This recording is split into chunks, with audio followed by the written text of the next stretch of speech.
Jerome Copulsky, welcome to Interact. It's such an honor to have you. Thank you. I might do some very corny read-ups from your book because there were some memorable paragraphs. Before the camera started rolling, you told me in secret that this book was supposed to be something very different.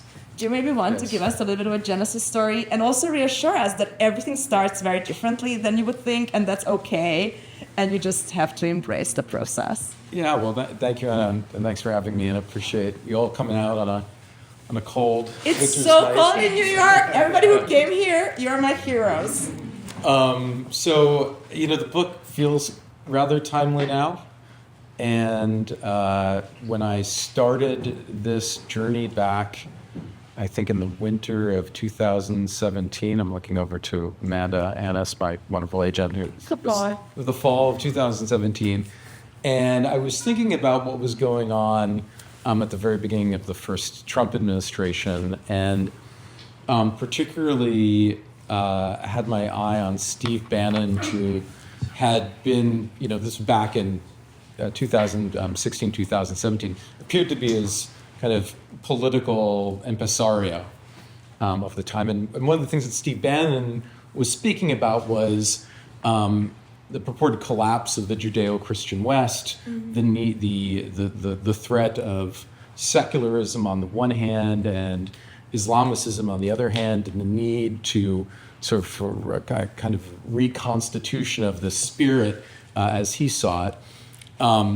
And to me, the way he was speaking about religion and politics seemed to be at odds with the way in which I'd been thinking about religion and politics, particularly in the liberal tradition. That he was arguing that secularism, this idea that there was a kind of pluralist, a distinction between the state and the church, was really what was causing the contemporary crisis. And I wanted to, in a way, approach that. And the way I thought of approaching it was to look at groups, religious intellectuals that rejected what I thought of the American civil religion, this idea that the American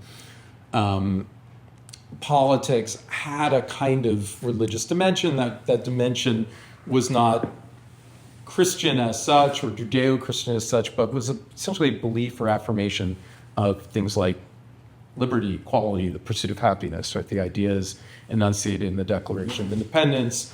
So you thought that what he was talking about, we were kind of over it, and now it turned out that no? Well, I thought that what we were seeing, or what I was seeing, was a kind of a resistance to that there were religious groups throughout American history who dissented from that project, right? Dissented from the project that I would say was announced in the Declaration of Independence by the founders, then gets spoken again in Lincoln, like particularly in the Gettysburg Address, enters into current currency in the 1950s with the way in which a kind of religious pluralism that shares these values becomes affirmed across the board. You see this in Martin Luther King Jr.'s famous speech at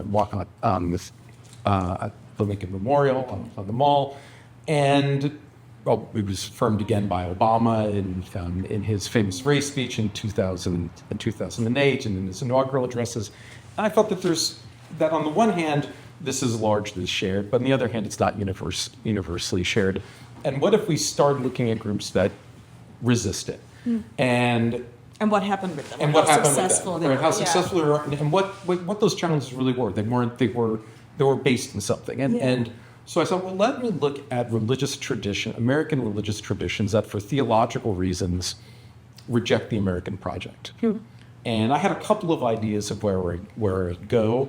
But as these projects go, where you think you're going to go, it's not necessarily where you end up going. And when I started the book, and this is 2018, I thought, well, I should start at the beginning. Yes. Right? And what religious group was not so hot on the American Revolution? The Church of England loyalists. And it turns out the Church of England loyalists, people I write about in the book like Samuel Seabury Jr. and Jonathan Boucher and Charles Inglis, were writing a good amount of the pro-British propaganda in the lead up to the Revolutionary War and throughout the Revolutionary War. And their main argument was that the ideas of the Declaration of Independence that were animating the Patriot movement were not only a rejection of loyalty to the king and to the British Empire, but were a rejection of the cosmic order as such, right? So it was not just a political rebellion, but it was a spiritual rebellion. And from there, I thought, well, how does that idea reverberate in American history? And I start, from the Church of England loyalists, I thought, well, what's another group that rejected these ideas that are enunciated in the Declaration of Independence? Well, the ideologues of pro-slavery, right, in leading up to the Civil War. Here's another group that is, ironically, using part of the Declaration of Independence, the idea that we can reconstitute governments that we think are oppressive, that we think are tyrannical, but forgetting the first part of that argument, which is the idea of natural rights. And so, as I read these different thinkers, I would see hints to other groups as well. So one of the complaints of the pro-slavery theologians was America had a problematic founding. Like, one of the reasons it was problematic is this whole Jeffersonian idea of natural rights and natural equality. But another problem was that in the Constitution of 1787, religion wasn't properly constitutionalized. That is to say, unlike the Declaration of Independence, which has these appeals to the deity, right, albeit in an abstract way, not in a directly Christian fashion, the Constitution makes no mention of God. Yeah. And so for some of these pro-slavery theologians, the deep problem that was now coming to fore with the argument over slavery was the fact that America was never properly constituted as a Christian republic. And then so from there, you can see the other groups that made similar complaints, right? Earlier in the 19th century, later in the 19th century, and the 20th century, up until today. It's really interesting because the title is, of course, American Heretics, which is a wonderful title. And you're dealing with this question of ambiguity throughout, that you have this ambiguous founding document, that it's not about something being very orthodox and then these heretics rising up against it. It's more like this dealing with the ambiguity, which for some people just leaves too much uncertainty or too many freedoms for other people. And you're taking it into two different directions. There are people who want things to be more religious, they're religionists, and the people who don't, who want it to be less religious. Why do you think that? So when you talk about the American project, you're talking about a world where the uncertainty is tilted toward less religiousness, right? Like there's a bigger separation. We are all believers in the civil religion. Why do you think that felt so decided? Well, I think that you were so surprised. I mean, I was surprised, but why were we so surprised when somebody from the fringes? You talk about Jerry Falwell and people like that. When that suddenly becomes close to the mainstream. Were we wrong? were we just like living under some kind of gaslighting situation? Well, I think in all the moments that I look at in the book, I look at discrete moments throughout American history. But if we go to the 1970s and we look at Jerry Falwell and Jerry Falwell and the religious right, his favorite pastor, right? I actually see them as in a way. If my book is divided between the American heretics who reject the founding and an American orthodoxy which thinks the founding was fundamentally good and should be held up. The American, this is I think one of the surprises of the book. Jerry Falwell and Pat Robertson and those people were part of what we call the new religious right now. I guess it's the old new religious right in the 70s and 80s. They were really restorationists. Their complaint was, their argument was, the founding was good. The founders, the founding generation, they were on board with that project. And one of the funny things, if you go back and you read Jerry Falwell's Manifesto Listen America, which comes out, I think, in 1980, Jerry Falwell, in a very funny passage that was never corrected in later editions, confuses the Declaration of Independence and the Constitution. It says, in our Constitution, we proclaim all people are created equal. And I'm like, well, that's not. But the idea that he would collapse these two documents, one, of course, that mentions the deity, and the other that doesn't, right?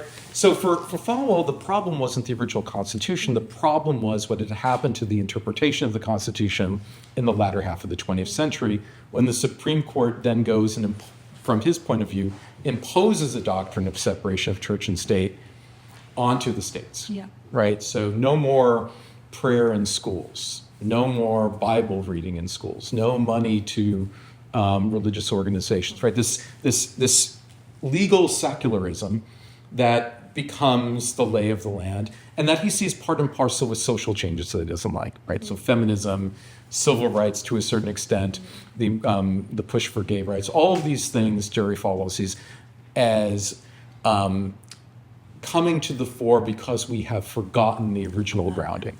Now, the people that I write about who are in that orbit, people like R.J. Rushdoony and Gary North, people associated with the Christian Reconstructionist movement, go a step further.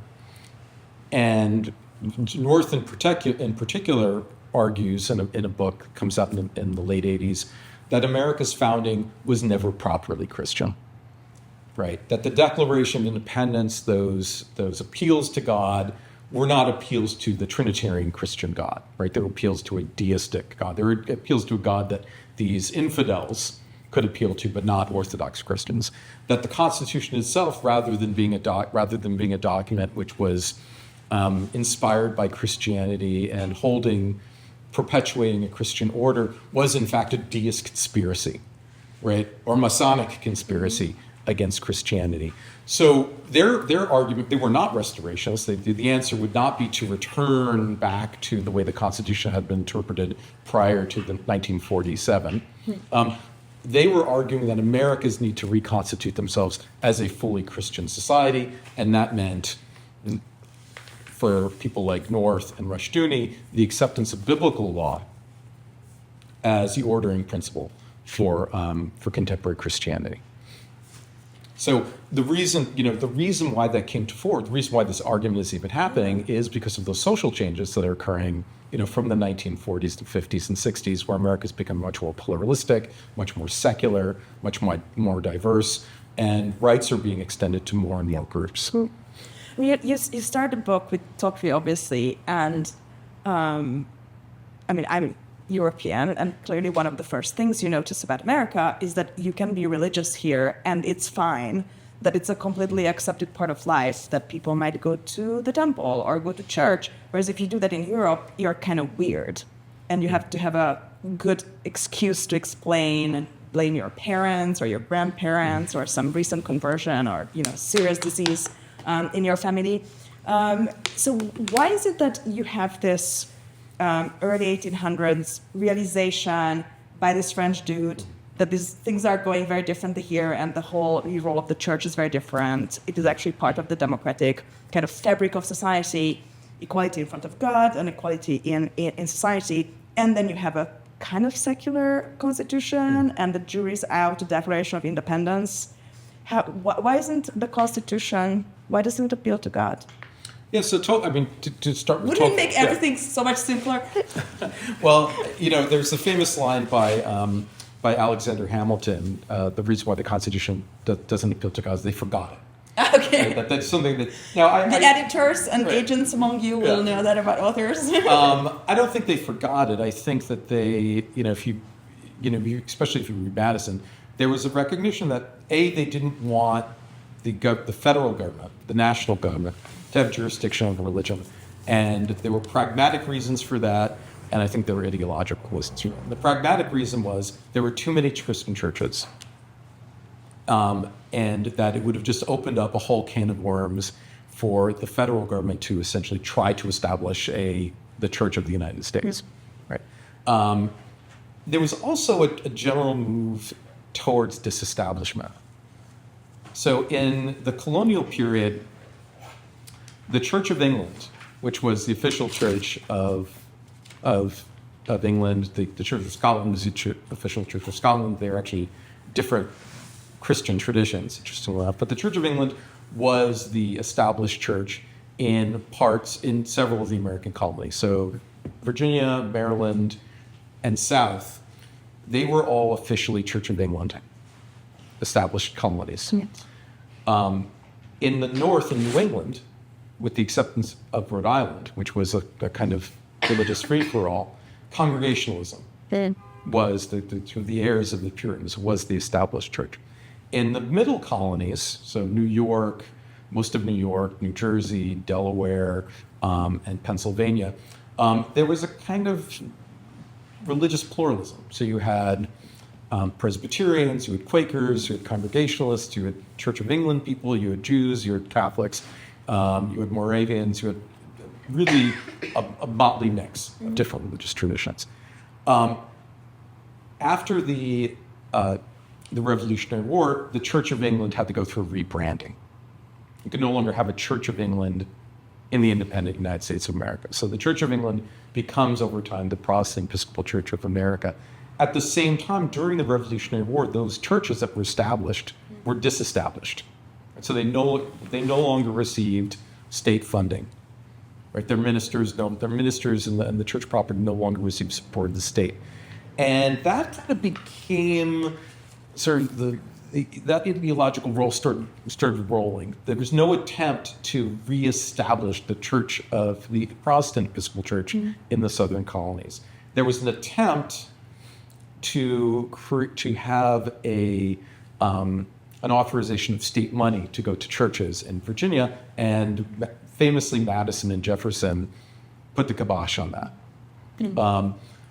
So the idea of having established church and federalism didn't make sense by 1787. And I should also mention that those Congregationalist establishments in Connecticut and Massachusetts begin to unwind. So they're gone by the 1830s, but there are no official churches that are established. But that's when Tocqueville comes to America. And he comes from France, and he looks around America. So they don't have an established church, but they have a lot of churches, and they have a lot of religious people. The original decentralization. Right.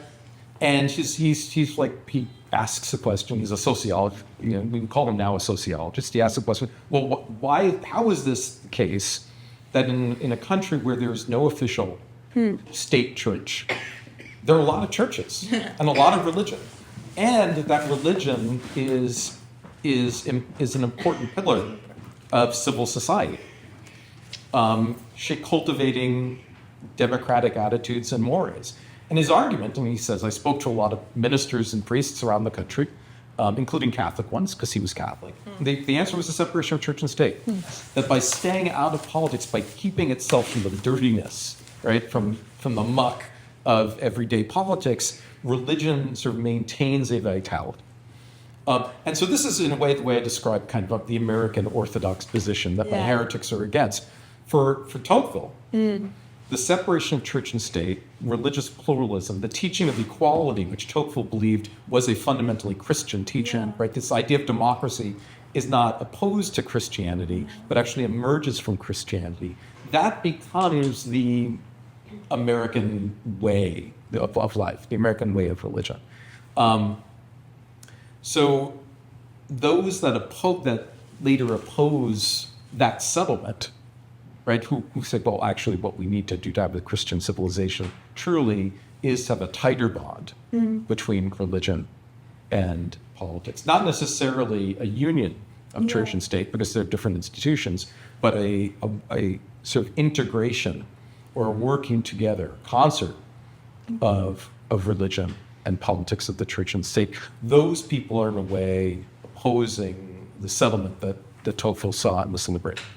It still feels very different on the vibes level from the French laïcité. Yes. Right? It's far less aggressive in America. It feels far less one of the key elements of the national identity. Like if you talk to a French Republican, their laïcité will be the second thing they will mention. And the first will be their state things on their flag. Not in America. So how are they different in your view? And do you think that the people who are calling for less religion are calling for something closer to laicite? So laicite being the French secularism. Right. So the French secularism that emerges, which is really anti-clerical. Yes. Right. And the idea is they're like, we guillotine these people and they should not come back. Yeah. We don't want to see any expression of religiosity, even personal religiosity, in the public space. I went to high school in France, and you can't wear a cross, you can't wear a kippah, you can't wear a veil. Like literally, they will take the child out of the school and take it off you and tell you that if you want to wear anything around your neck, you have to go to a religious school because the state is not going to pay for your education. Kind of wild. Can you imagine that in America? Like there would be a whole march. Yeah. So there was a movement that I talk about in the book that almost is gesturing in that direction. Yeah. So in the book, I talk about a coalition of Christian activists that were part of a group called the National Reform Association. They were the first NRA. They weren't about guns, but they were about putting God in the Constitution. Not only putting God in the Constitution. They're the National Association that then rebrands, right? Right. They into even worse. Yeah. So they look at the Constitution, there's no mention of God. And even if there was a mention of God, that wouldn't be enough, because what they want is a mention of God, Jesus as Prince of Nations or ruler of nations, and the Bible as a source of life. Right? Oh. They want a fully, what they would consider, and the leadership of this group were Reformed Presbyterians, and that's a complicated story. They were a sect that were essentially still, in some sense, fighting the English Civil War of the 17th century. But they wanted this full, emphatic expression of what they believed to be Christian orthodoxy. And the implications of that would essentially be suppressing religious pluralism in America, which they thought would be a good idea.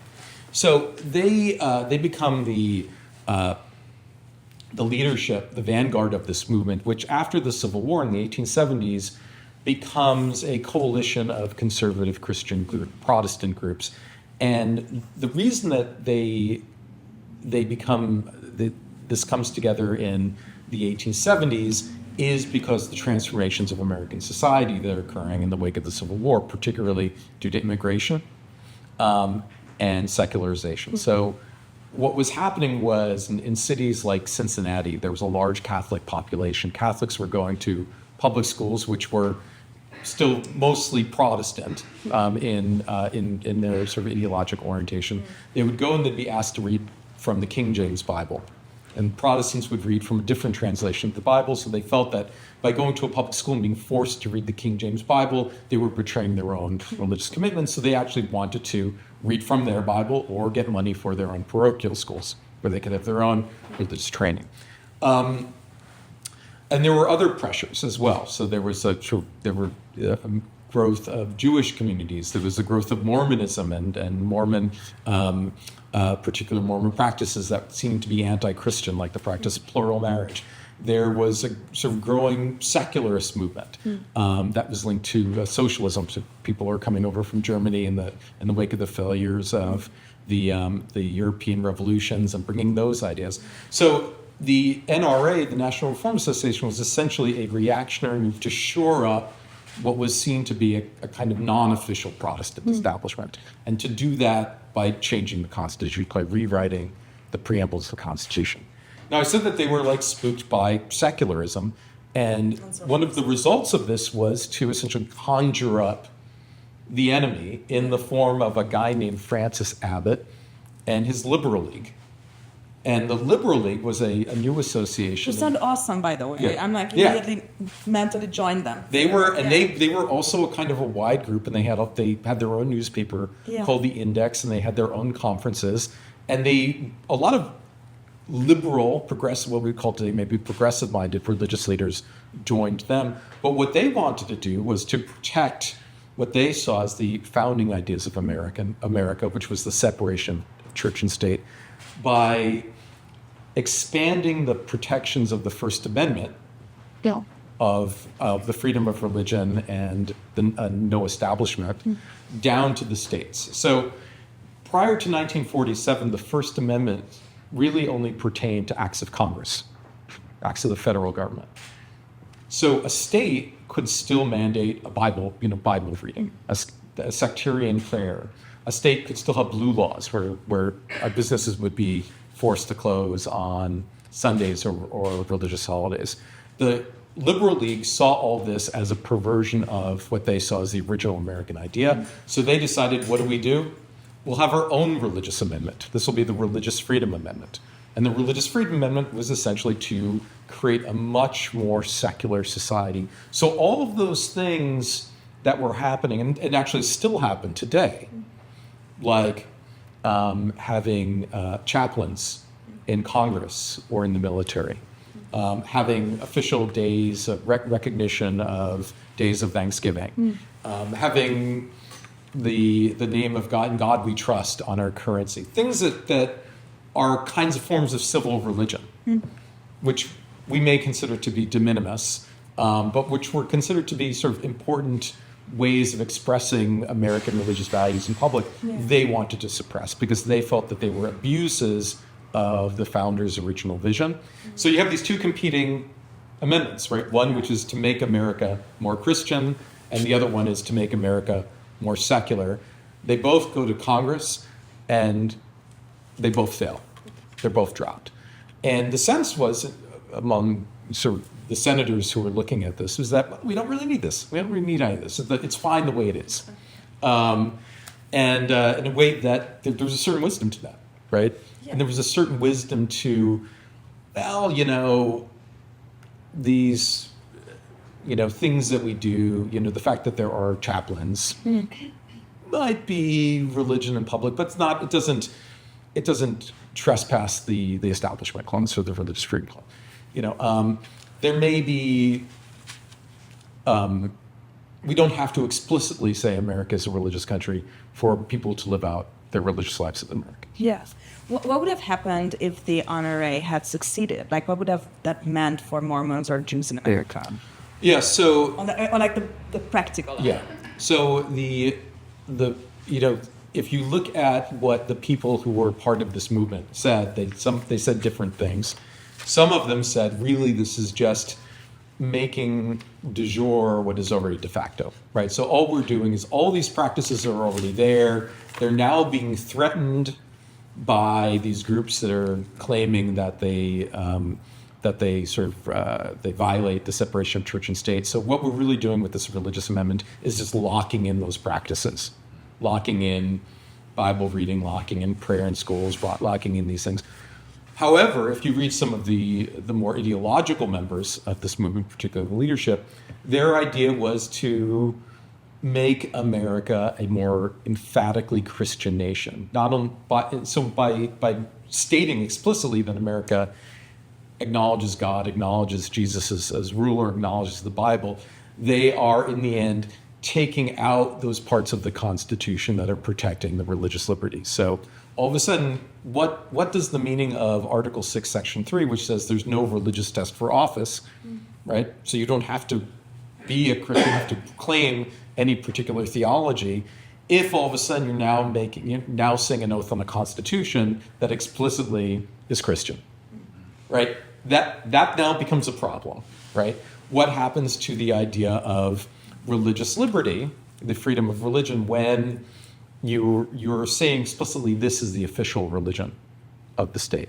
And again, the groups that were involved in this were involved in protecting the Sabbath Blue laws. They were involved in anti-Mormon work, in some pushing against the Mormon theocracy in the Utah Territory and dismantling the practice of polygamy.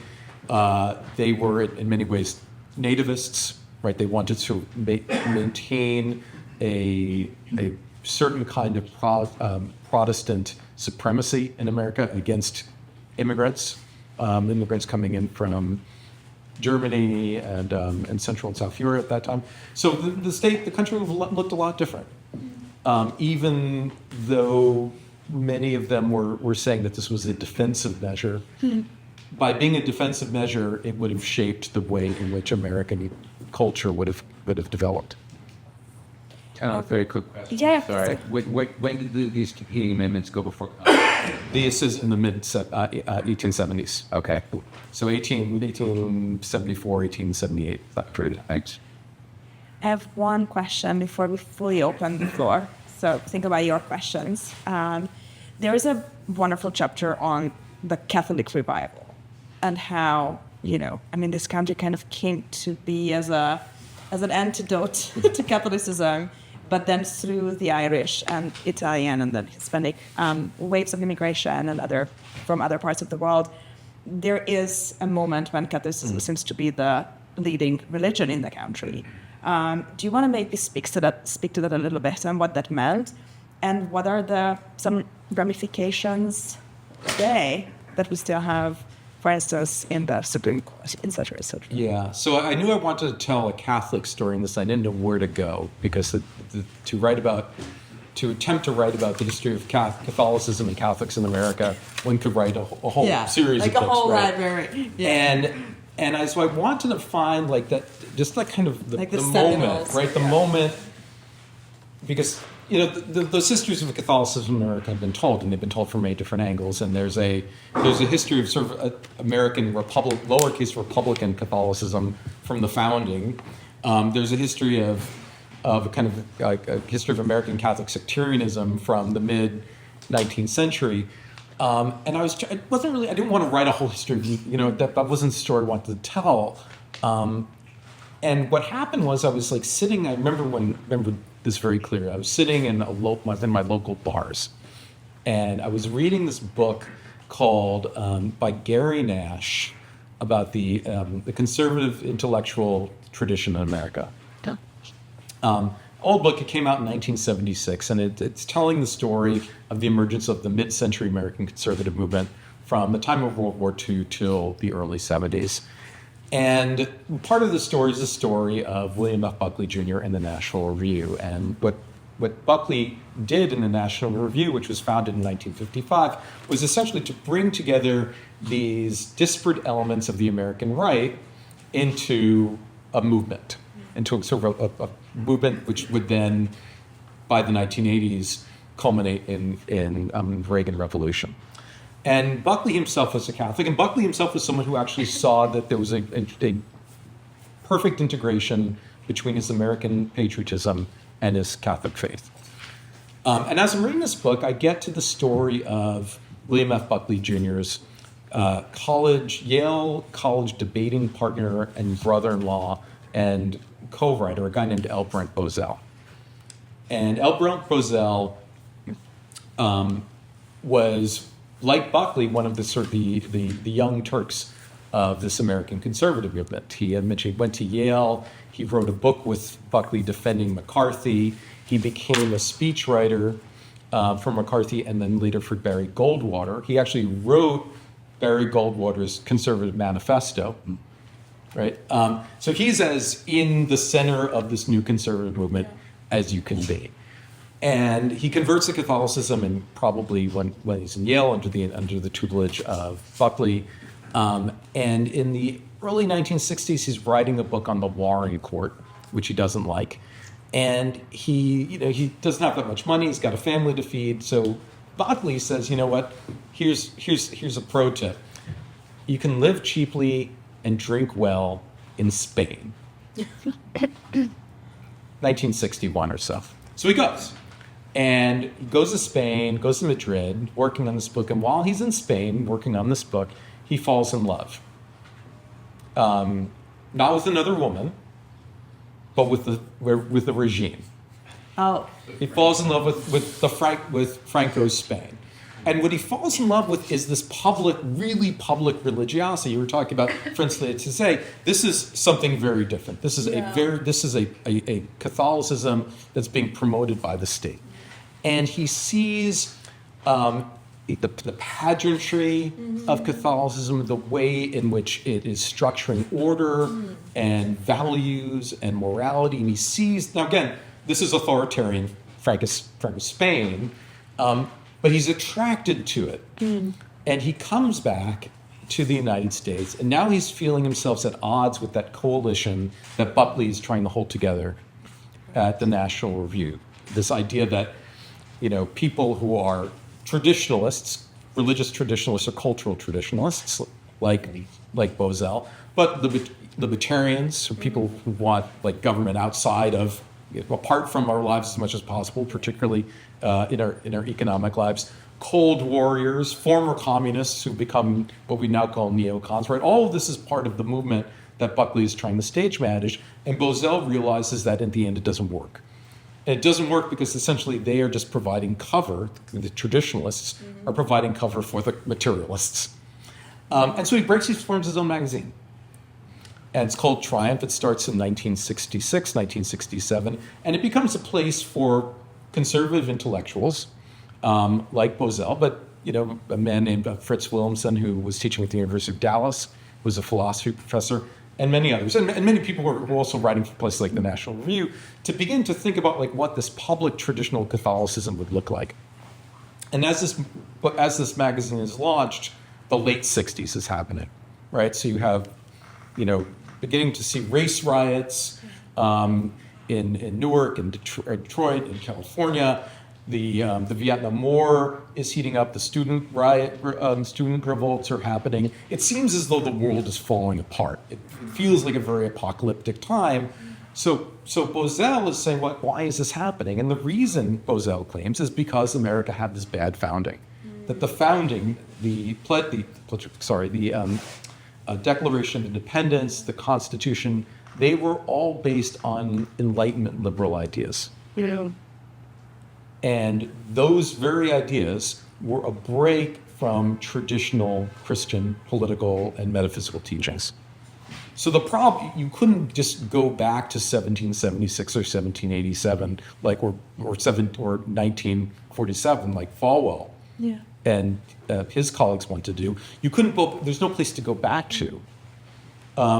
So they rejected. There was a alternative that was being promoted by people like Buckley of a Catholic interpretation of those documents by a man named John Courtney Murray. He rejected this idea that Americanism and Catholicism could be brought together. Something new had to happen. So they essentially fashioned themselves as an intellectual vanguard that would be there, that would cultivate these young men and women to be ready to take the reins of a society that had collapsed and to rebuild on the grounds of traditional Catholic ideas. Now, the magazine lasted for less than 10 years. It probably, its height had 40,000 readers. But it was also the wrong decade for this. It was kind of the wrong, but they were, there were a lot of people in the late 60s and early 70s who thought that liberal democracy had run its course and something else needed to replace it. And this was their model. Now, why I think this is interesting, why I think it's, it's worth retelling, it's not just because they were interesting writers and had something interesting to say, but because those ideas are now being sort of restated in a slightly different register by contemporary post-liberals and people like Patrick Deneen, Adrian Vermeule, who are also saying, well, liberalism is failing, and because liberalism had to fail, because liberalism is this fundamental break from the reality that we are born into. And so I think by rereading Bozell and company, we can have a kind of a broader understanding of where contemporary post-liberals are coming from, and we can also see where they're short-sighted as well, and see how fundamentally unoriginal that idea is. Right? Reading your book, it's very prescient, but also there's this continuous deja vu that these guys were saying in 1870 something that I just read on Twitter. And this guy started with I have a new idea. Let me tell you, and no, that's not a new idea. Any questions from the audience? I'm going to pause for a second to Yes, come. Sounds great, Jerome. We've heard some of these things in conversations over a little bit of red wine as well. This book had to be written in Washington. And I think if you'd written it anywhere else, it wouldn't be this book. It'd be some other book. Will this book be used, do you think, as a roadmap by the new Christian far right to help them define their mission. I say this in light of Lawrence Douglas's book called Will He Go?, which was how Trump, this was written, published in March 2020, before the election, and basically described all the ways that Trump was going to use the courts and the Constitution and everything in order not to go. And it was a devastating critique, but it was also a perfect description of what Trump did. And of course, Lawrence Douglas meant to highlight this and really ring the alarm bells that, built into our institutions is an attitude that could allow Trump to succeed in overthrowing the order and not relinquishing the election. And it strikes me that you've written something that is so detailed in its kind of history and evolution that someone like Steve Bannon would love this book. Really inadvertent to give ideas to people. So I think one of the things, and this is the point I tried to make at the end, is that this desire for religious uniform. So the desire is to have a theological basis for political order, which would somehow hold together some kind of religious uniformity. Right? That's what the nation needs. Right? That is one of the great failures of the nation is this. And one of the things I think I show and I would press on is that the United States is pluralist from the get-go. You could say that when in 1789, 90-something% of Americans were Protestants, but they were Protestants of one variety or another, and they also had very different understandings of fundamental issues and religious belief and practice. And if we were pluralistic then, and it would have been implausible to have an establishment, it's even more so in the 2020s. The co-belligerency, to use a sort of term of art, between traditionalists of many stripes. I would add not only traditionalists but futurists as well in the Trump coalition. I think it only goes so far. And we've already people who've worked on the Trumpian right back in the late 2000 teens and early 2020s have already looked at the tensions among the we talked about the post-liberal Catholics. We can talk about the National Conservative Protestants. We can talk about the Christian nationalist Protestants. We can talk about the New Apostolic Reformation Christian supremacists. They all might have something to share in common to get their people elected into office. But they have a very different understanding of what that country would look like once they start governing. And I think we've seen this already. There have been articles on the differences of opinion or the fracturing of the post-liberals and the NATCONs on issues like Russia and Ukraine, right? Or issues on Israel, right? So, and these are not sort of side issues right? These are where they may be in agreement on certain issues such as abortion and gay rights and trans issues. And Trump is kind of their shunning point, right? Right. You have groups now that are advocating for the repeal of the 19th Amendment, right? The repeal of the women's right to vote. That's not going to go so far.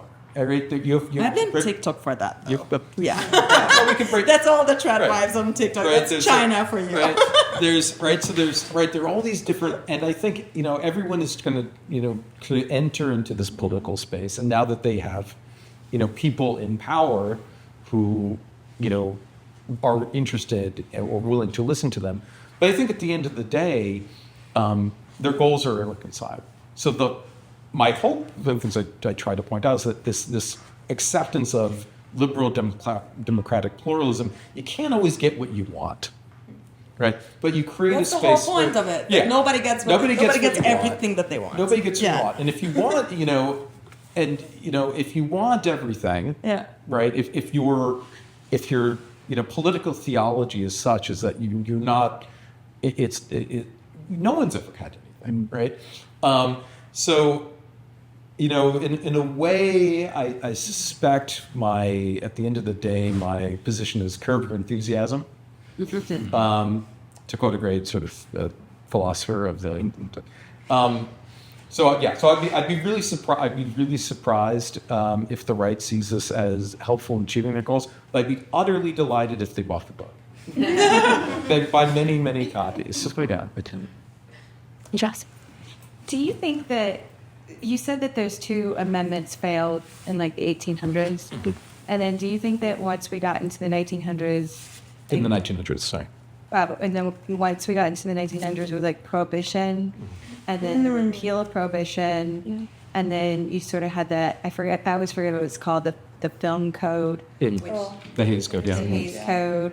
And then after World War II, they started putting, in God we trust on the money. Do you think that there's been like these back and forth all of a sudden with the government starting to, and then it was like the SCOTUS ruling with no prior in school. It was like back and forth, the government, when they started to get involved, essentially with prohibition, because that was really pushed by the religious groups. Right. And then the repeal. And so then do you think it was like basically when the government jumped in on behalf of religious groups and then on behalf of groups that were like against religion, that like that's when it started to go downhill?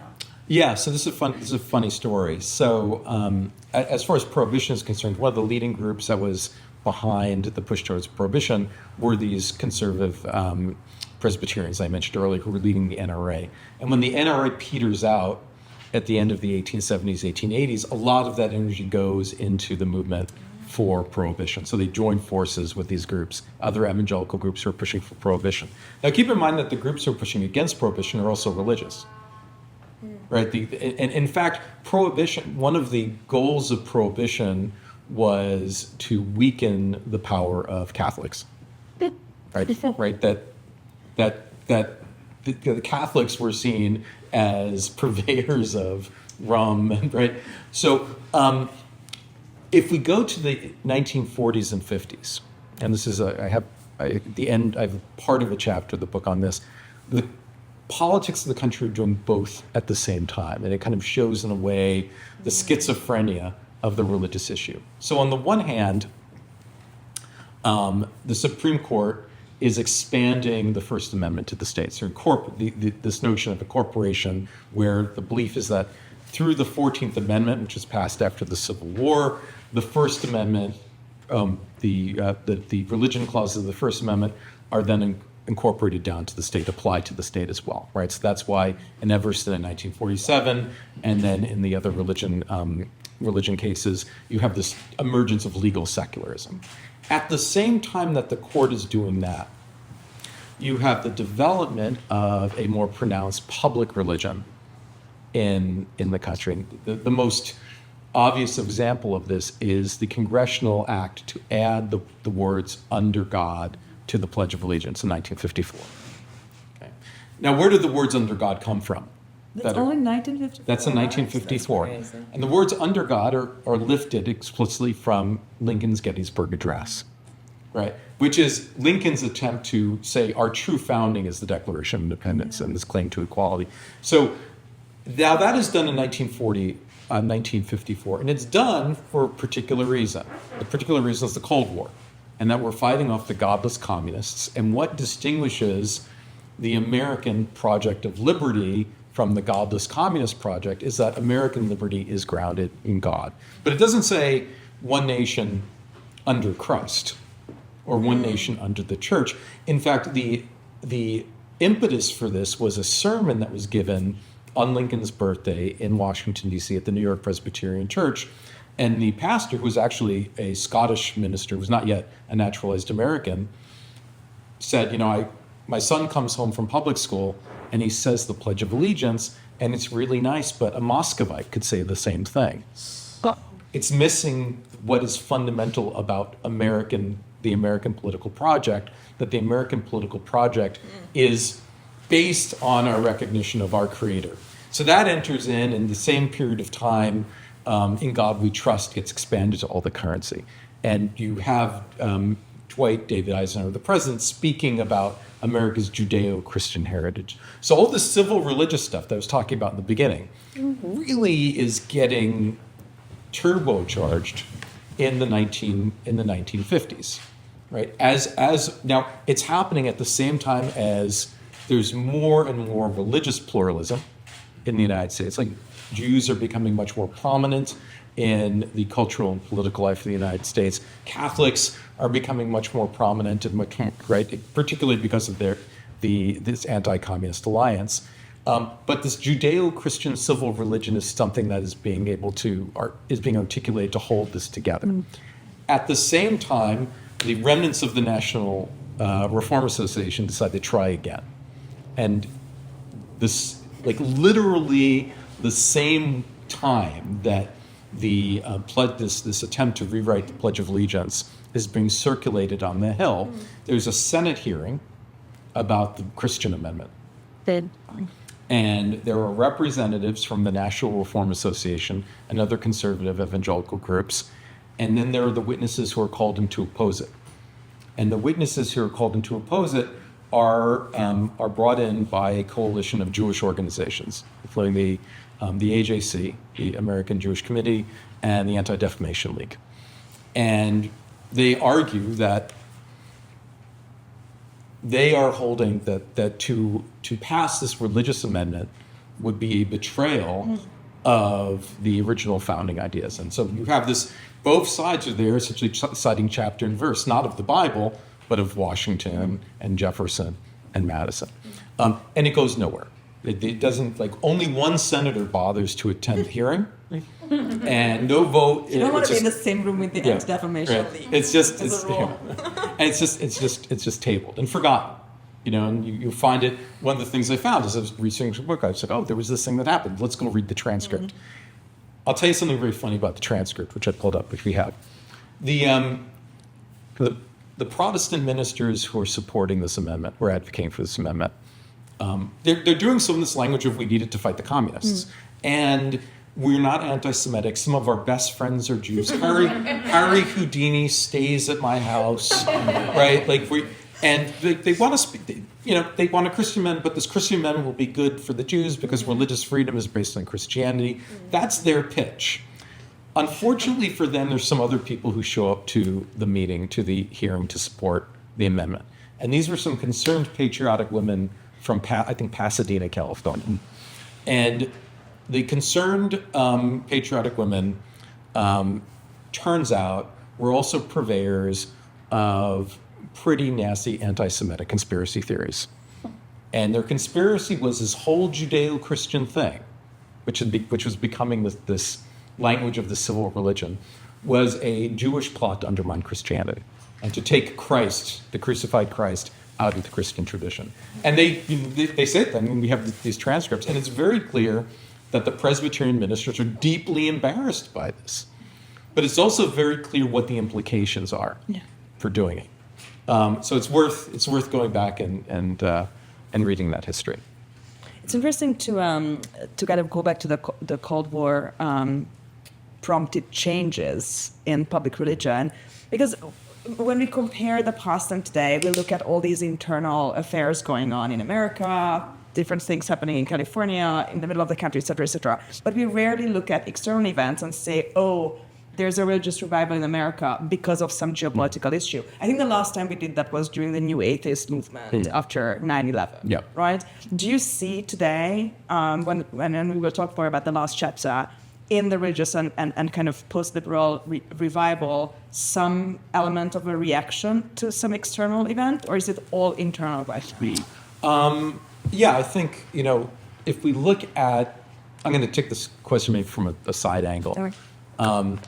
If we look at these post-liberal, national conservative, Christian supremacist groups that are sort of circulating around Yeah. the American right today. Some of them take they actually, so Bozell went to Spain and fell in love with Franco's regime. Someone like Rod Dreher, who was a editor and columnist for the American Conservative magazine, the author of a book called The Benedict Option. Someone like Patrick Deneen, they actually they see someone that they fancy, which you may know of, heard of Viktor Orban in Hungary. So they look to Hungary as this bastion of traditionalism. Whether or not it really is that, whether or not the Orban regime really is that, or whether the Orban regime is using that to get and maintain power, we'll leave that aside. But they look to Hungary. But to emulate, not as a threat like during not as a Cold threat, War, but the threat. So the threat is an internal threat, but what they see is a kind of a weakening of the American project, and a weakening of the American project. Both, some will talk about it, the decadence of modern liberalism, the way in which the communities, that liberalism causes communities to collapse, that there's no longer any sense of social solidarity. Unlike in Hungary, the failing economy with dropping fertility rates. Right. That's thriving, yes. Right. I'm from there, so I can see this. But there's also what they also are threatened by globalism. So they see that this idea that people are having identities that are no longer rooted in their communities, right? The Davos class, right? The laptop class. It's aesthetics, basically, what we're talking about. I mean, there's a deep nostalgia of these groups for a different kind of living. Oftentimes, a kind of living that these people I had actually never lived, that it kind of imagined. But a lot, there's something to be said for the object of their nostalgia. There's something to be said for deep, rich, integrated communities, and there's something to be said in which sort of modern liberal capitalist society makes that very difficult. So what's interesting about the post liberalism is that they map on their critique of liberalism, liberal culture, liberal politics, with a more, putting quotes on it, left-wing economic vision, right? So if you read someone like Patrick Deneen, he wants to speak for workers. He wants to speak for a country that is going to provide what communities need to flourish. And in many ways, this is in tension with other elements of the right that are more libertarian or small government focused. So I think that, I don't know if that completely answers your question, but you could see again that there's looking at other countries as a model. For a while there was a appreciation for Putin as a leader, as a sort of someone who was willing to stand up to the liberal West in the name of traditional Christian values, and one wonders whether or not this is cynical, or whether they really believe that Russia or Hungary or whatever other country is a country to be emulated that provides some kind of self-effect vision. It's like when the Harlem Renaissance writers were invited to the Soviet Union and they were super socialist, and then they looked around and they were like, fuck no, and went home and were never communists again. Yeah, more people should get out of the country. Now, again, some of these people actually have decamped and are getting really nice stipends at the Danube Institute. Sure. So if you go they get like a suite, where nobody local will ever be able to afford to live. Did you know the National Conservative Movement? Yes. Right, so the National Conservative Movement is essentially an attempt to create a nationalist international, so to speak. And the guy who runs it, this impresario, is a Israeli-American political theorist named Yoram Hazony, and they put on conferences around the world. So they've done conferences in London and in Rome and in Brussels, and they just did one in D.C. This summer. And J.D. Vance spoke at it.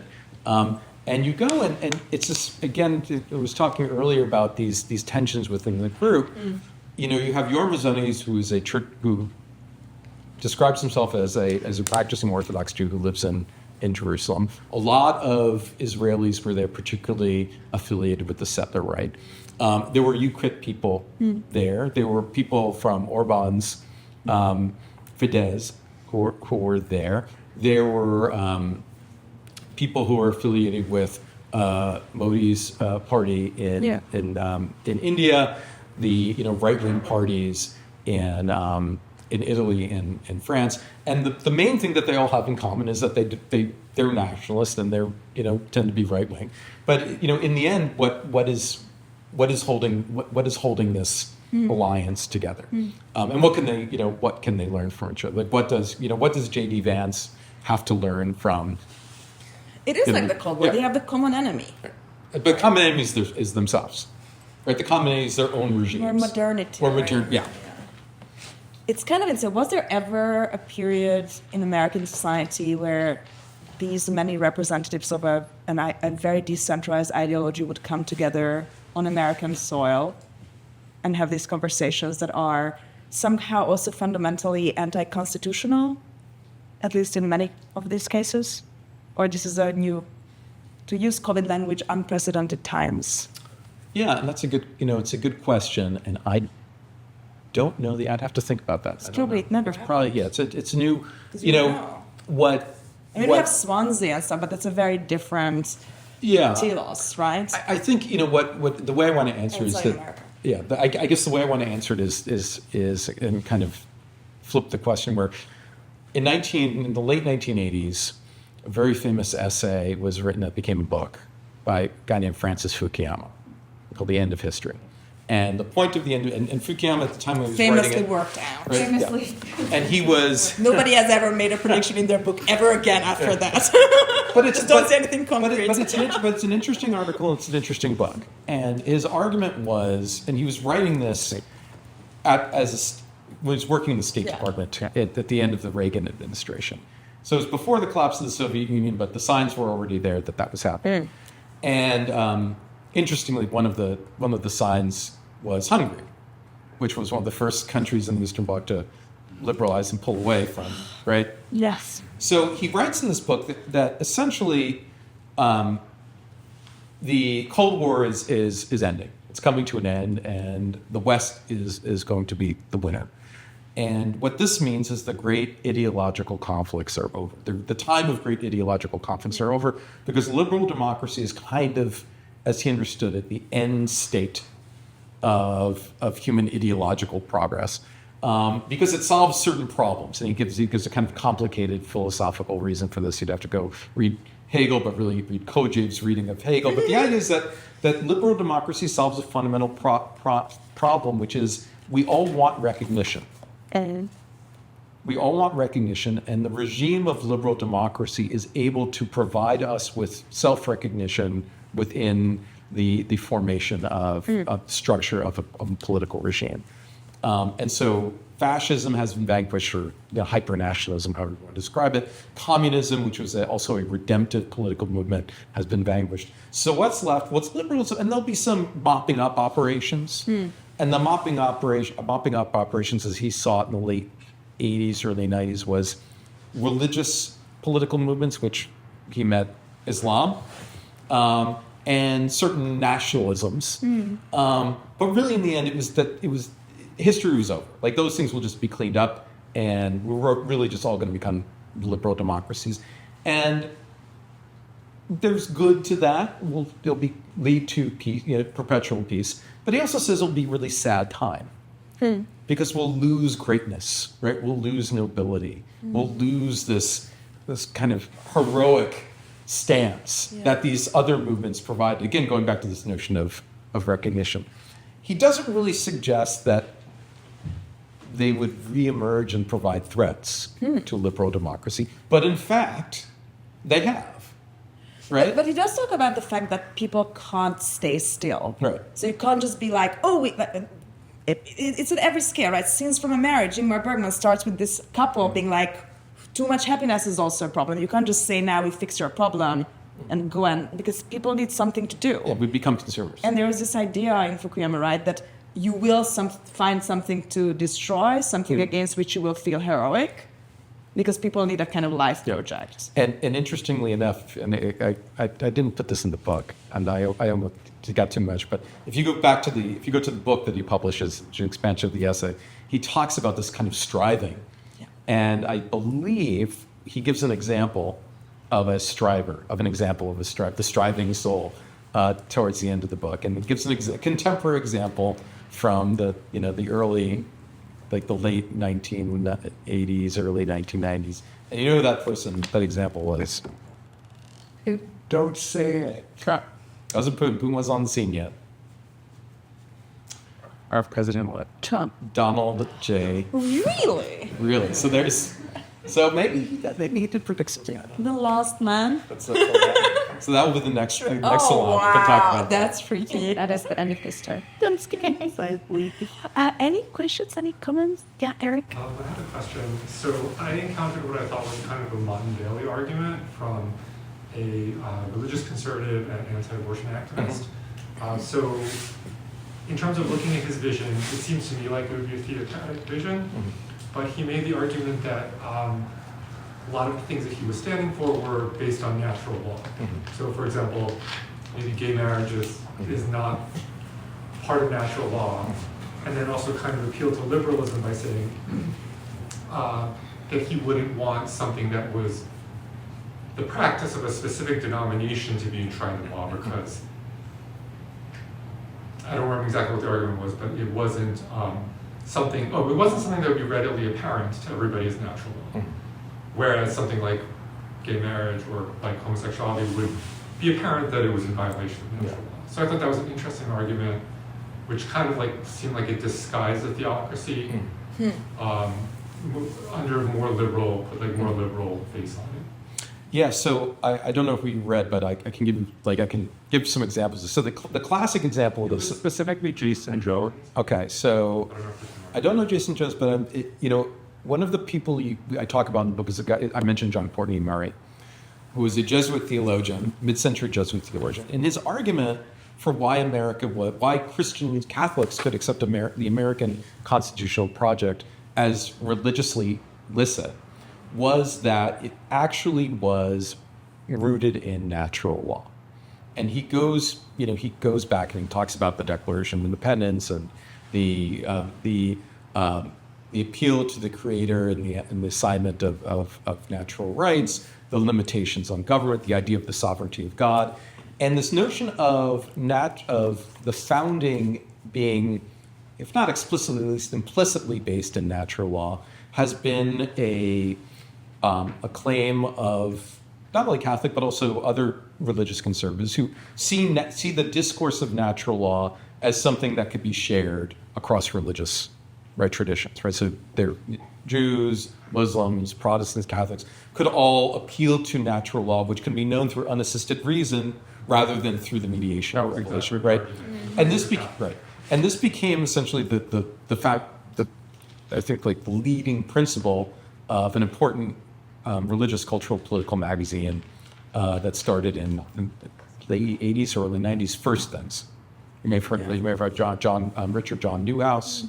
You may have, and the arguments here are that we don't have to agree on, we don't have to appeal to the Bible for our positions against abortion or against gay marriage, or these policy positions. We just can appeal to our unassisted reason, right reason. Now, the problem with natural law arguments is that, it always seems to be that your appeal to natural law maps onto what your religious tradition says, right? And what if you disagree with the natural law reasoning, say on the issue of abortion or homosexuality, either are you reasoning wrong, right? Can you actually reason to a different understanding of natural law, right? So that's, I think, where, in a way, I think that what you're saying is it's the kind of bait and switch with that kind of discourse.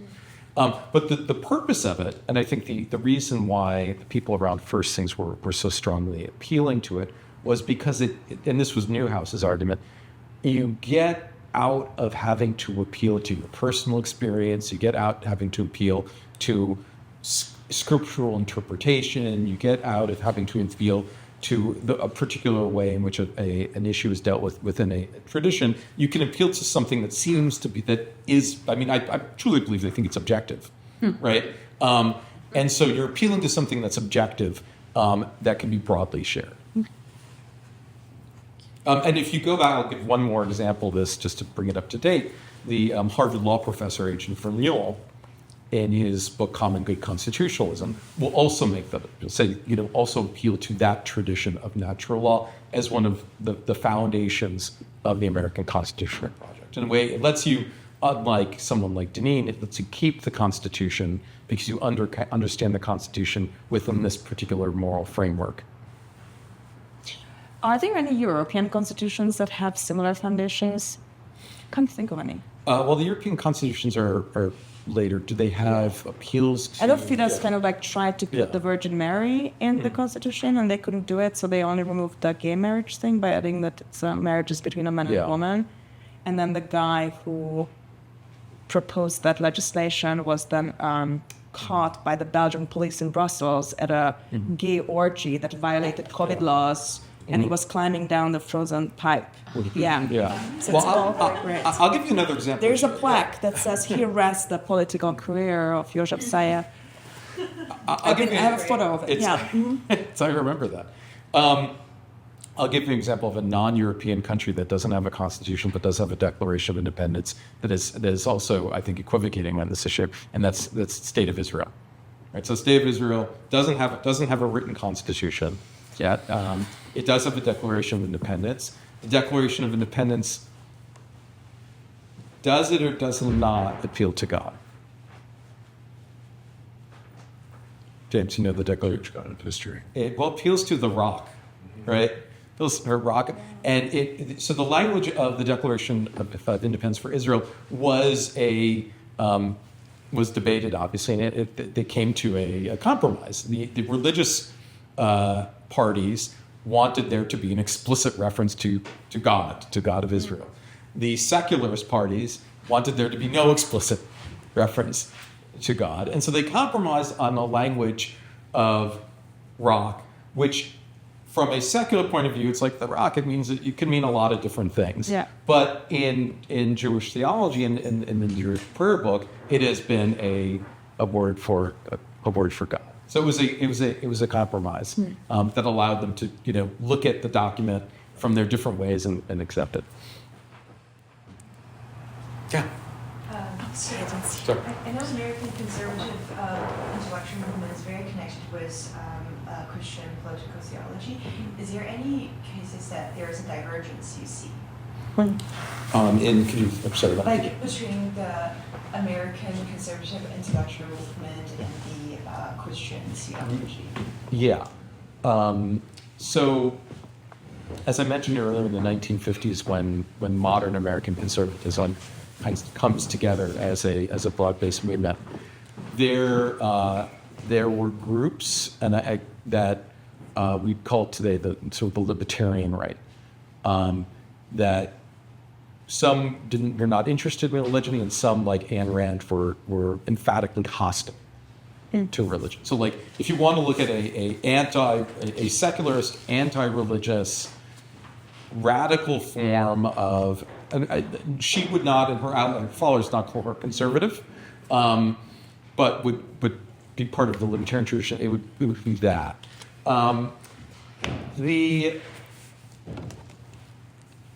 It's interesting because you didn't have to.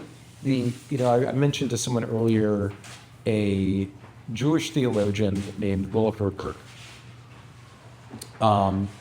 who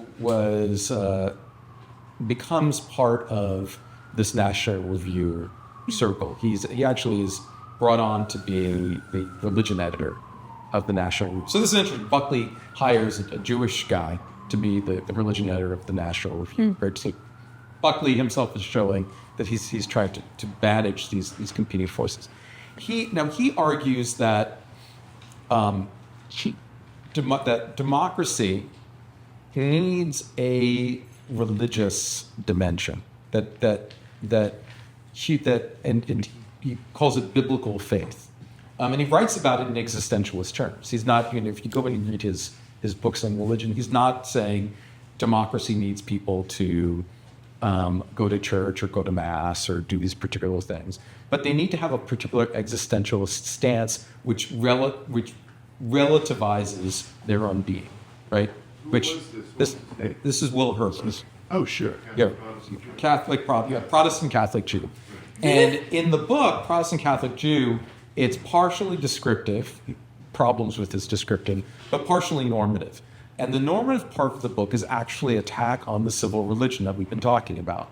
Because he looks at that civil religion, that Judeo-Christian civil religion, which says, says under God in the pledge and puts in God we trust on our currency and is going to fight the Cold War. And he sees that as a kind of false religious consciousness. That's like too much of like, well, God is on our side, and really God is on the side of the American way of life, and the American way of life is us being liberal consumers, right? It's not the God, it's not the, the dark night of the soul experience of religion.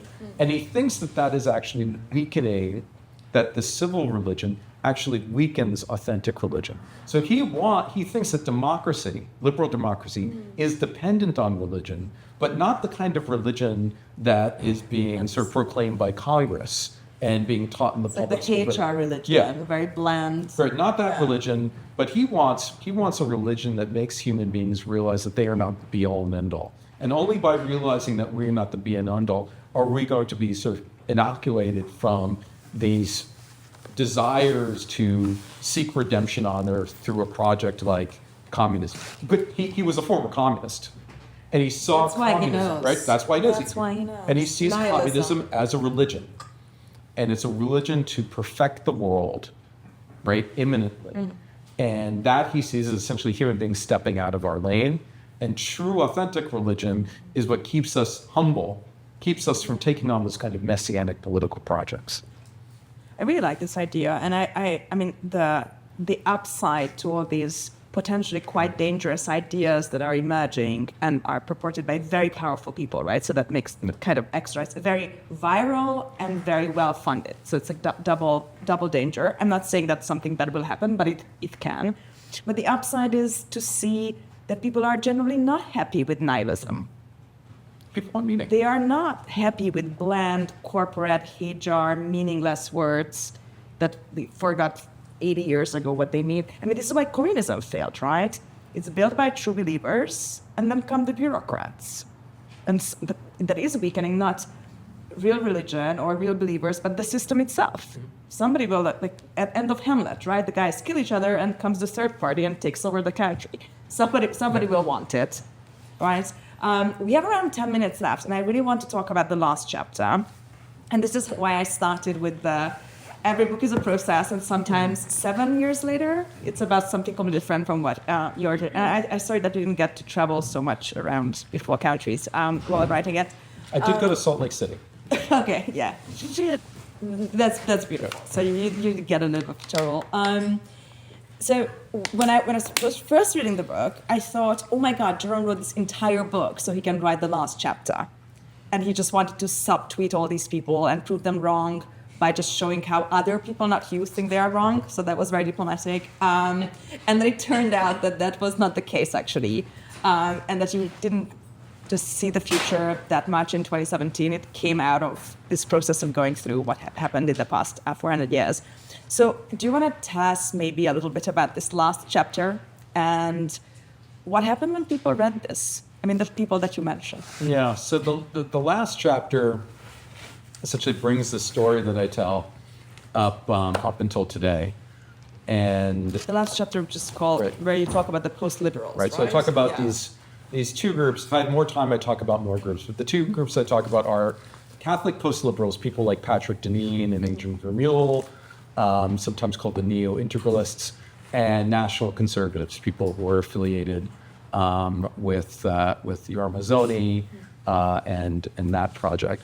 And you don't talk about the Dark Enlightenment and the whole blogosphere thing. I don't talk. I mean, I want to focus on sort of this religious critique. Yeah. Now, one of the groups I could talk about are what I would call the Christian trumpets, the sort of leading edge of Christians who began to circle around Donald Trump in 2016, 2017, affiliated with these charismatic groups. You may have heard the New Apostolic Reformation, where a lot of these people were involved in the Jericho marches after the election of 2000 and in the January 6th riots. I didn't write about them mostly because they're not intellectuals. What's Don't interesting? tell them. They have a lot of interesting things to say. There's a wonderful book by Matt Taylor that just came out. When the violent will take it away, I think it's called. The violent will take it by force. The violent will take it by force. And they're very interesting and they're very powerful. What's interesting to me is that they don't fall in the category of Christian nationalists either, because they tend to they are part of international religious networks, so that they're networks in the global south in places like Nigeria and Brazil and in Korea. So they're not nationalist, and they're also tend to be multiracial, and they also tend to allow the women in leadership positions as apostles and prophets. So they're a very complicated phenomenon. Complicated, yeah. It's complicated. I talk about them a little bit in the book, but I don't delve into them. But I talk about these two movements: post-liberalism and national conservatism. And what was interesting is that most of these books were written as I was writing the book or after I wrote the first draft of the book. And why I was attracted to them was the original Patrick Deneen and Rod Dreher, who I mentioned earlier. They both presented in 2017, 2018, a sense that liberal democracy had kind of run its course. We're entering into a new dark age. The best thing to do would be to essentially to build arcs and preserve communities from the deluge. Right, so this was the teaching of the Benedict doctrine, right? Localism, small communities, intentional communities, essentially circle the wagons to protect your family and your community from the coercive forces of liberalism. And that was really what the Benedict option was, which was Rod Dreher's best-selling book, came out in 2015 or 16, and Why Liberalism Failed, which is a book of political theory by Patrick Deneen, who was endorsing this at the end, saying, we need to look at groups like the ultra-Orthodox Hasidic Jews or the Amish or these Benedict option communities, because that's really the only way to preserve this inheritance under these conditions. And then Trump wins the election, and a guy named Adrian Vermeule, this law professor I mentioned, writes a book review of Why Liberalism Failed. This is a great book, really insightful, sees through everything. I just have one suggestion, a little bit of fan fiction, right? Just a little, I tweak the end, wants to rewrite the ending. And the ending is like, rather than give up, right, build these arcs, kind of wait it out.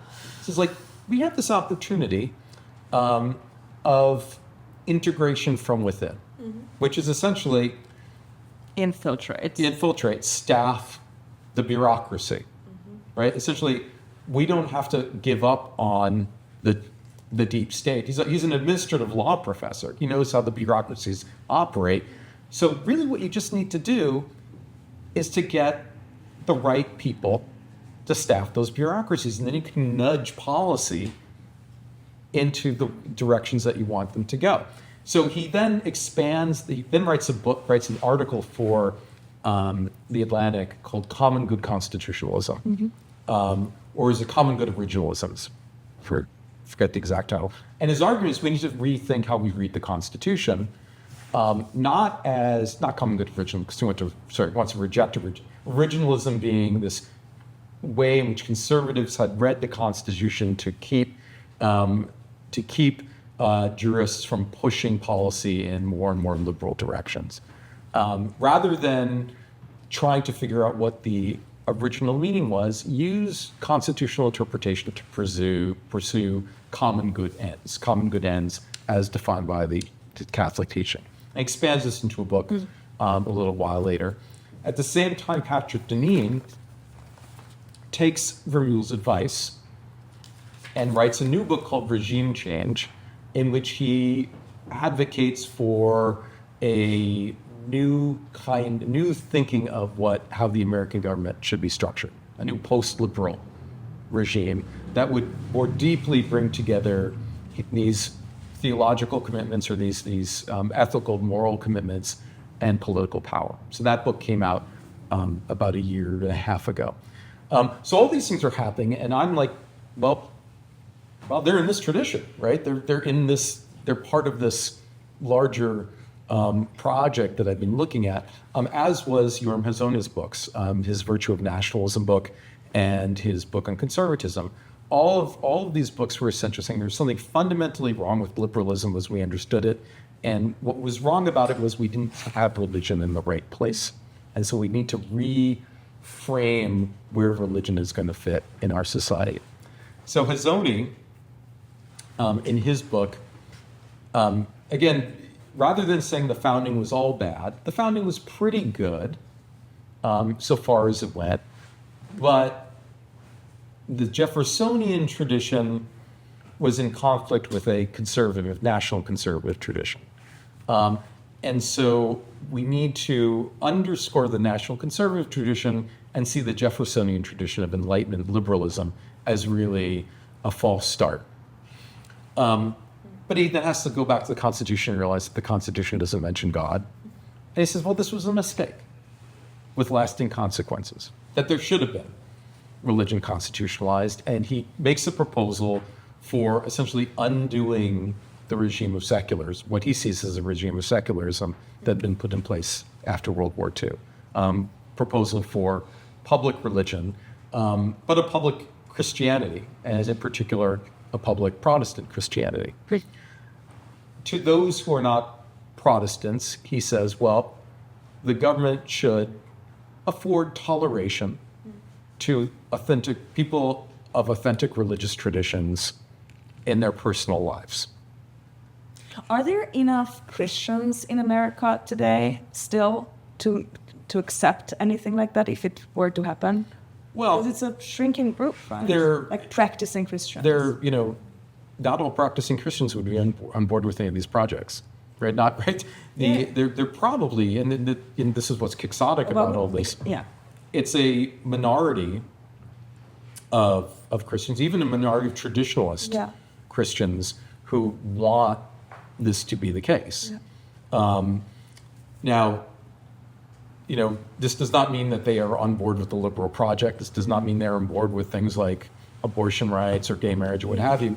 But there's some limits. But that there's, and there, one of the conversations that's going around academic circles is in the question of Christian nationalism. Mm. And you have sociologists who are putting out surveys trying to test, right, through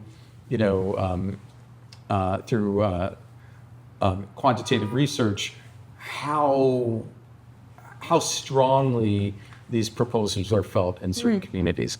They're nowhere near the numbers that you would need to have them come into have a constitutional amendment, right? But they're enough to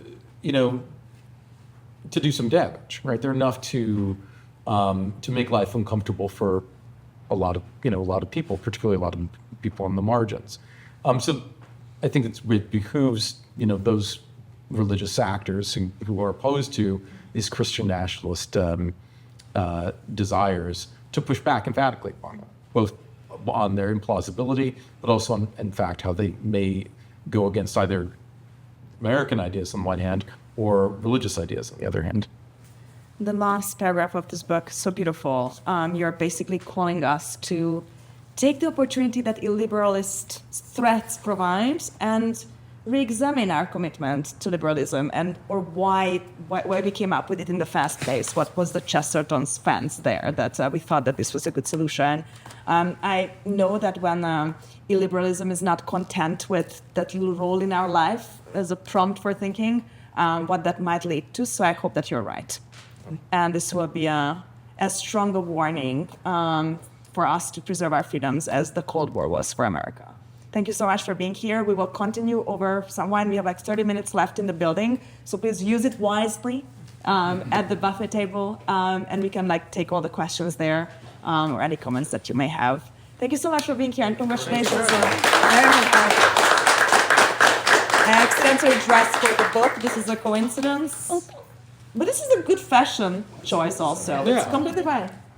And there's a backstory to that photo. To that. Oh, tell me. picture. So that is